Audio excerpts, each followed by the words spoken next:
haitare koigi kuki furuka gi marakta koigi yana kiba sugri agreement oza adugi matungda koigi agreement ado koigi singthane ngai oibo khongthangni aduga agreement dugi matungdagi manipur da ingtappa romda lagle hane koigi rashtriya Siam Sebak Sangya RSS ki mai kai digi phongdorak liboza wafamse kamaina chumi haina lobi bra kari wafam thambini ꯑꯩꯈꯣꯏꯒꯤ ꯇꯁꯦꯡꯅ ꯍꯥꯏꯔꯒꯗꯤ ꯃꯁꯤꯒꯤ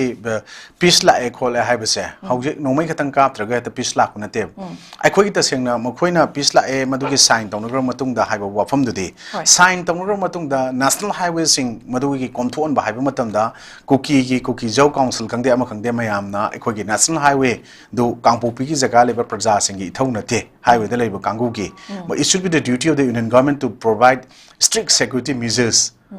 to protect the commuters and transporters and ekoi haiba leibane ko aduna ekoi thingbale ti haiba pone ma lalawna thingi haiba pone ma then wari sadringai mamang da ekoi gi peace porokna bo hona bada ekoi gi tongan masia song sing haiba di ekoi gi belly gi dorga ekoi kokomi amuko fox na sing ba mayam ma invite torga wari saba araga sana ba to da kuki gi sing ko matam da makoi gi lalawbu sing ya ba yaudna sagi da bo pom ma lay ko thengna gi sing da ko aduna makoina tawriba potu di Union Home Minister adaga Union Government of India usiti haibane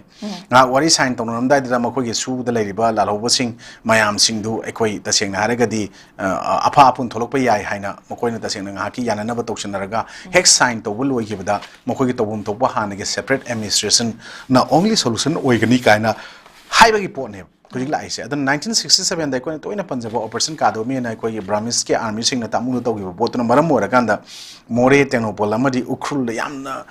heavily influx of illegal mayam singsi immigrants mayam singse masigi magi tamna lalak pa lalong singi manung da mogi ekogi jalangam project ke manung channa yalak pa magi decade amamam gi chei tra yalak pa se 1980 se gar huji bok yalak pa se matang manau nai na se kano kaidna yalak pa mayam ma ko ngasi uri sine uri manung da makoi di India government kamai napsan ba India government gi makha da le ministry hong makha le security forces military paramilitary mayam singji forces sing kamai na loina ba haiba je han yan han bagi pandam moi earliest 2000 da high tare 2005 ki da makoi de mid of 2000 high tare 2005 da koi kano da hamba government of India ga sign tong ri du ne su je ani chu da 2008 da moi fulfill ore state government yauk chale ko then adu yauk chala matung da hujik tam tam na lak ko da moi gi mai khum mayam de mong da even moi ne attack tor iba tongan ba sing chathar ibsu ngai aduna government of India Ministry of Home natraga any Indian security forces sing na mayam du gi loin maki knowledge lerega toribra natraga kharana toribra koi gi insurgency singi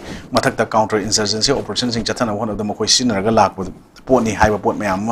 lady even makoi 1990 ki 90 ki earliest the high 90s ki earliest koi gi kuki ga naga ge classes thoki ko madurudum hujikchi naga gi kano da NSN gi leaders sing na makoi gi 14 August ki koi gi independence day gi celebration amada thambada kuki ga naga ge thoki ba aduda maitaina tabla yairaga ka haiba wafam sing yorok pose am laibak tibane aduna aikoi hujikchi even indigenous people in live group ne live sing sina mapan ge external loiba pot mayam sing asi su daga sign to loi pon sing tobum thok taba yes there is skill limit ate boundary late have taraga so Indian citizen ataba sing na mapan ge live foreign national sing na lusing badu malal ho sing su toroga India thamba maram kari gi maram chande have pot sei koi khandaba mathau tai aduna ikoi ta sing na ha ga de ngasi phaw da ikoi na ningsing bi hai kuki terrorist sing su da live kangu sing sina Indian security forces kana traga state forces sing karawai jaga da kamaina kapna gi kari kutuk gi have question ama lai so adu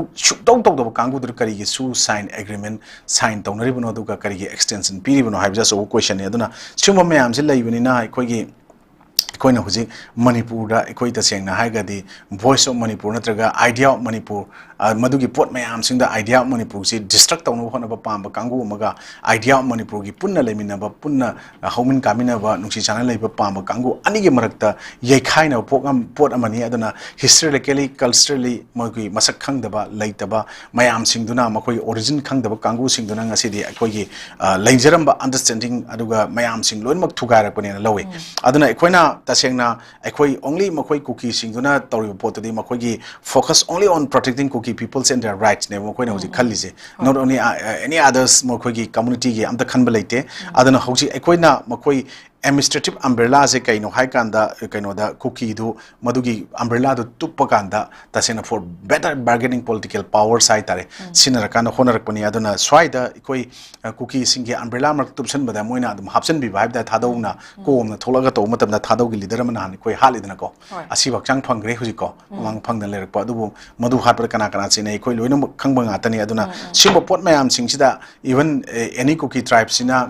chinjal koi gi SLS ga hapsan gi badagi koi thadaw 1950 da ST da san graba proof amane ko aro any cookie tribe 2003 da ni salise ko sai kya gap le jeng bio sigi manung sida even any cookie tribe moi ahum ka khala ini ka khala pa ahum di manung da amana mastermind of this conflict ni hari ne anu sumba mayam sigi pot mayam singse koi gi ta seng hai ga di makoi ngasi koi na munna फजन अखोना खंदा होदबा अदुगा अखोगी मियामगी मिखल तौरकांदा मियामगी मिहुट ओइना कारगा लैरिबा सिंगसे मिरेप ओरकिबा सिंग मिहुट ओरगा लैरिबा सिंगसिना मखोई मसेलसी वखल थोंग मानदबदना मरम ओरकांदा यामदबा सुमनगी खुजो खरना मी खरना मणिपुर सि मखदांग ओनबा अदुगा तसेंगना कुकीगी माइखोंग उपकाना चथ्रइबा लालोंग लंजन सिंगसदा अखोई मदुगी लांगदा पुना थुमिना लैरगदी यारोय अदना ngakthokna honabdadi अखोई मियाम मिहुट ओरिबा सिंगसिनो मांगसिल थाना थोलपम मथौ ताई होजिकसे अखोइना फमजी कोलकान कोई MLA होना तुम लेरी हाइबा मतम नते ना इदी खंजेबको लोइन मक्सिना चपचाना मी अमनि गतना होबिरोने आई पूरा MLA के फर्म्स के पूरा तोक्थुए रिजाइन तोक्थुए MLA दगी जोना हारगा को द मियाम के मूवमेंट दे यावरे ना होजे त मांग थाना कोई थोपिरो अपत सेंग हारगा दिको स्वाइसदा कोई सुंबा लमेन तु हेनबा अदुगा लो मसखंगदबा लाना इंटरप्रिटेशन कॉन्स्टिट्यूशन अदुगा डेमोक्रेसी इलेक्शन नत्रगा मिहुट नत्रगा मयाम जिगी वान थोक लाना हनु रेबे कांगो सिंगे हन बसुंगम मोय aduna ekoi gi ason buda makoina khudong chaba lobani swaida government of India ge union gi government ge site ge center de ge hai tare ko silent spectator le thoki be maram ju ekoi bukchel khujin tina daba amana amana singdana na hona ba amaga amagi ngaklo pina da duna ni aduna mapan gi adum kasuna taba force kharana ekoi gi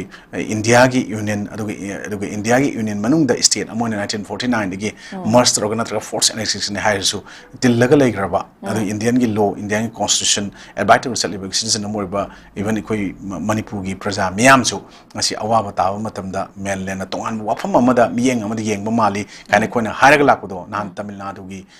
governor na hana koi gi NSNIM gi intercollector ba koi pisto ki haide rabina Iron Rabina thamgi wafam sing koi shang jang bi ai aduna koina haibana te manung dadum